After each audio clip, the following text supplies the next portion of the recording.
സർവ്വമതസ്ഥരെയും ഉൾക്കൊള്ളുന്നതാണ് ഹിന്ദുമതമെന്ന് മുൻ MLA പന്ന്യൻ രവീന്ദ്രൻ.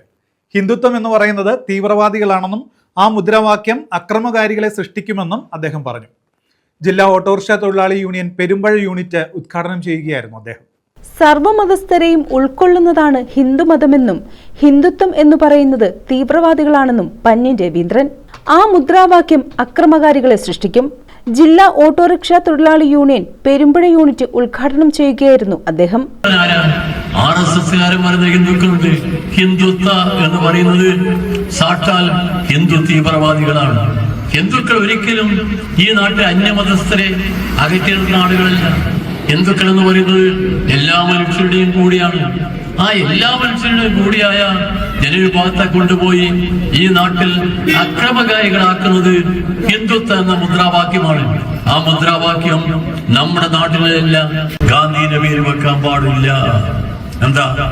ഗാന്ധിയെ നമ്മൾ വെറുക്കുന്നു. ആരെ വെറുക്കുന്നത്? നമ്മുടെ രാജ്യത്തിന്റെ സ്വാതന്ത്ര്യ സമര പോരാട്ടത്തെ ഏകോപിപ്പിച്ച ഒരു നേതാവ് മഹാത്മാഗാന്ധി. നിങ്ങൾക്കറിയാം, മഹാത്മാഗാന്ധി നമ്മുടെ രാജ്യത്ത് വന്നൊരു കാലം ഞാനിപ്പോ ഓർക്കുകയാണ്. അദ്ദേഹം ഇന്ത്യ മഹാരാജ്യത്ത് വന്ന barrister. Unit president L. Bose അധ്യക്ഷത വഹിച്ചു. AITUC ജില്ലാ secretary G. Babu, CP Kundara മണ്ഡലം secretary R. Sethunath, assistant secretary SD. Abhilash, advocate Farooq, Nisar, T. Jerome, B. Vishnu, S. Abhilash, K. Thulaseedharan എന്നിവർ പങ്കെടുത്തു. News bureau, Kundara.